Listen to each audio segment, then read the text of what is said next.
Hello, so good morning or good afternoon, everyone. So, this is the continuation of our topic. So, last time we have done discussing the definition and also the subcategories of a 21st century literacies. But then today we are going to discuss the different views of a literacy. So, but then before we proceed, let us first read the quotation according to Thomas Friedman and Michael Mandelbaum.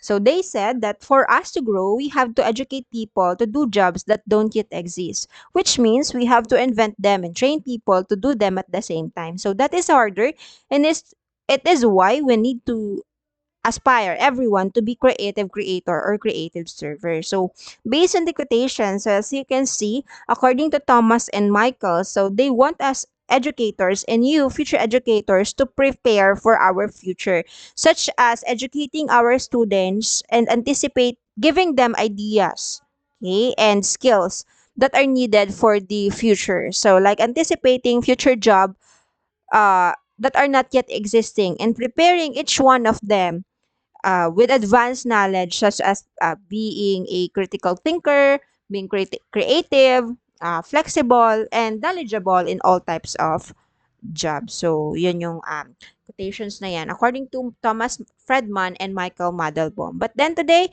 so let's continue. What are the views of a literacy? Expanded views of literacy. Despite the popularity of American films in the Philippines, many Filipinos cannot follow actors' dialogue and thus resort to guessing the overall story based on the actions on screen. So, what are the possible reasons why Filipinos struggle to follow the actors' dialogue? So, number one reason is that some of the Filipinos are not educated when it comes to other languages, such as the English language or the universal language. So, number one problem is the language barrier. So, not everyone has the same level of proficiency. And second one is the way the American deliver their dialogues.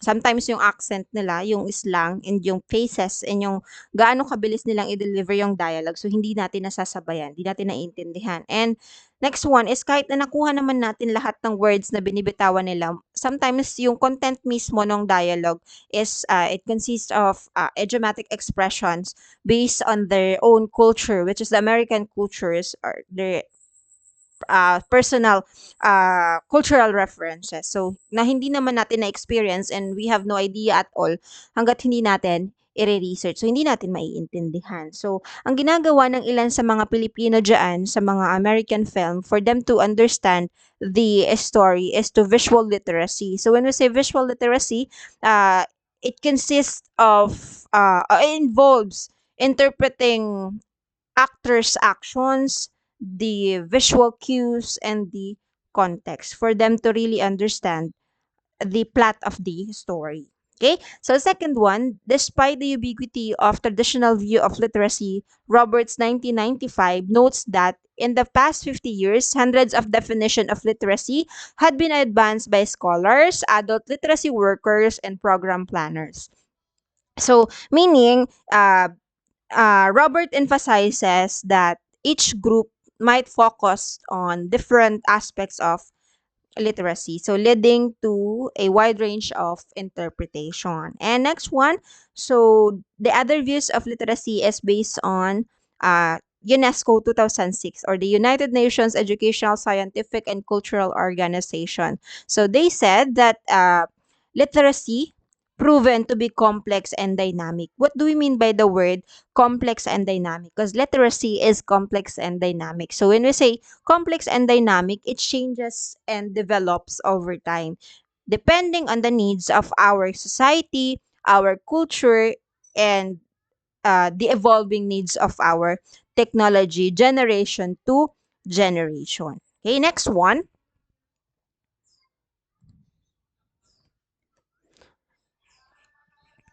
Okay, this is also based on UNESCO 2004. The ability to identify, understand, interpret, create, communicate, and compute using a printed and written materials associated with varying contexts. Literacy involves a continuum learning, enabling individuals to achieve their goals, to develop their knowledge and potentials, and to participate fully in the community and wider wider society. So this is not just a basic understanding of what is a literacy or the ability to read and write, but then using the ability to read and write into a practical literacy, yung na-discuss natin last time sa level of categories. Yung last one is yung functional or the practical literacy, meaning from basic knowledge of reading and writing, so you are able to apply those knowledge in everyday life, in your working areas or learning environment, in a wider society. So you can communicate effectively and give your idea or your thoughts depending on the needs of a society. Okay. Note that reading does not appear in UNESCO's definition of literacy. Instead, literacy has taken a definition more keen to knowing about something, what to do with it.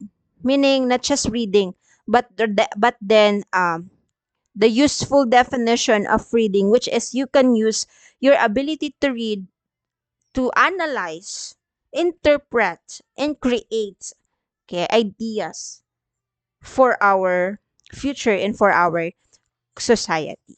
Okay, let us proceed to the next part.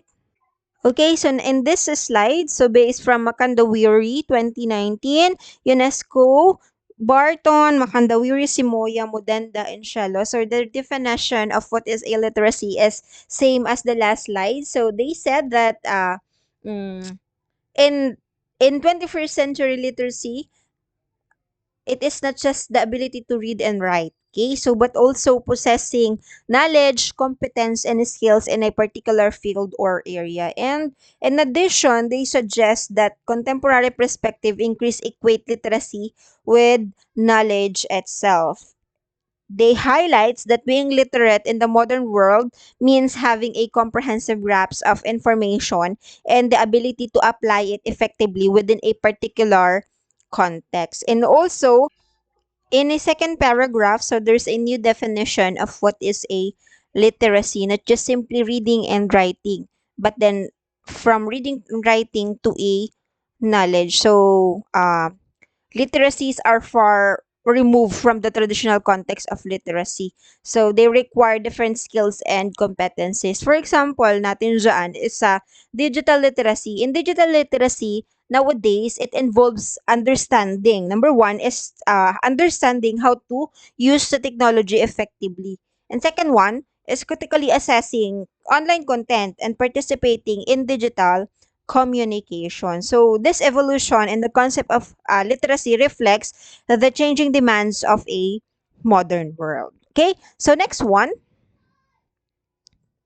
what are 21st century skills? Okay, when viewed from the perspective of a conventional and traditional literacy, so the basic definition is being able to read and write. But then, there's a new definition of a literacy. Misnomer. When we say misnomer, ang ibig sabihin po niyan sa Filipino ay maling katawagan. Okay? So, as even this is a new literacy of 21st century, make generous as to being able to read and write rather than supplant them in skills necessary for survival. However, when viewed from the perspective of literacy as knowledge, the new literacies begin to make sense as they are skills and bodies of knowledge that are necessary for survival and productivity in information age. So, it says here that being able to read and write still fundamental. Okay? So, fundamental skills po yon na kailangan natin for us to gather information. But these skills are now part or a border set of a competencies needed to thrive in the modern world. Okay?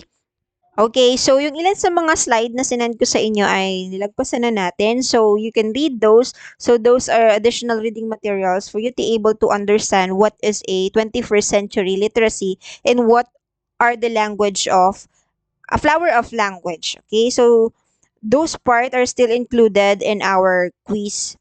So, you have to read it. Okay, but then let's proceed to literacy in the 21st century, which is we have three things that have been critical in the rise of new literacy.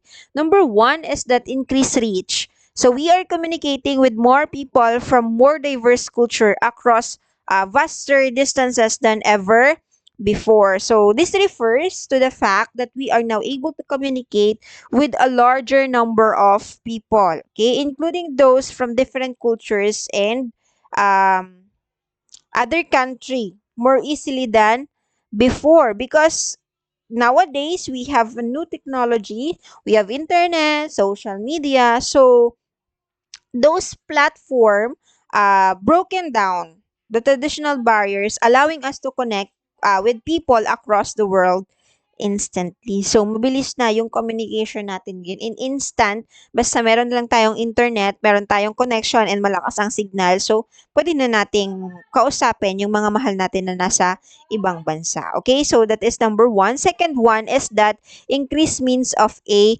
communication. So, increased means of communication, we are communicating in more ways at faster speeds than ever before. So, ibig sabihin, dito sa second one, so, kung dati, nasanay lang tayo na we can communicate to face-to-face conversation through letters or phone calls, but then today we have multitude options, such as we can send emails, we have social media applications, the messenger, we can instantly message them, uh, video call, okay? So, face to face natin sila. Ay, hindi siya face to face pala ang term doon.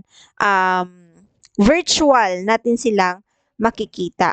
Okay? So, this expansion in communication methods has transformed how we interact, or making it easier to stay connected and share information in real time. Even though na malayo po kayo sa isa't isa ng mga kakilala po ninyo. Okay? And okay, so the last one, increased breadth of content. We are communicating about more things than ever before. So this refers to a vast array of topics and informations we now communicate about. So before kasi yung mga topic na napag-uusapan natin is mga limited lang. Unlike po ngayon, so sobrang dami nating references, additional informations from social media, not just our personal experiences, but then pwede din nating pag-usapan yung mga global issues, social issues na pwedeng pagkunan ng interest ng bawat isa. Kaya nga dumadami yung mga chika ngayon yung mga marites, kasi ang dami na nating topic na napag-uusapan. So,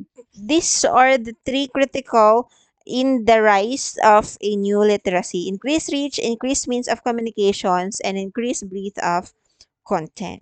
Okay, so let's have an overview.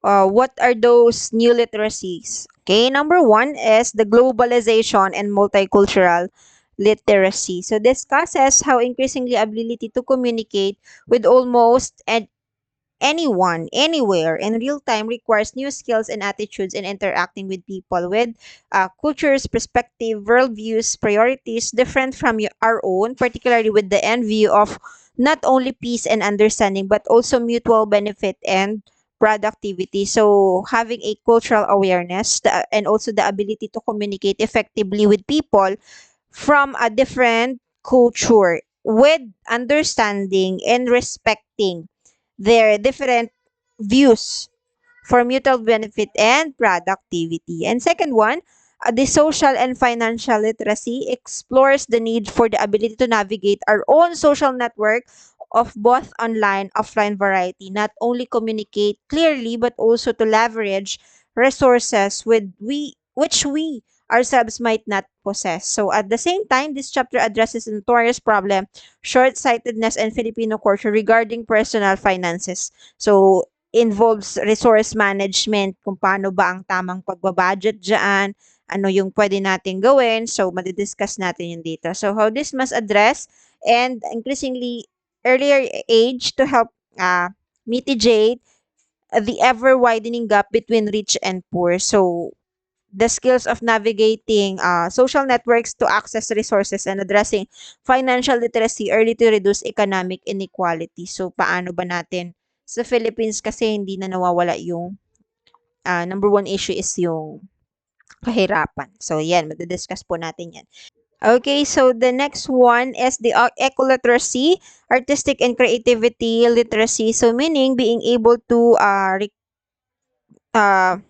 manage natural resources, the sustainability and increasing importance of arts and creativity and productivity driven industry. So, madidiscuss po natin yan dyan. Next one is the critical literacy addresses the increasing need of discern to underlying message behind the new text. Okay, reading beyond the text of a 21st century, particularly in an ever increasingly multicultural society. So, in short, being a critical thinker. Okay, so the ability to analyze and understand the hidden message in modern communication, especially in multicultural society, which various ideas compete from influences depending on the cultural references. Okay, so are the new literacies. Okay, so that's all. Thank you.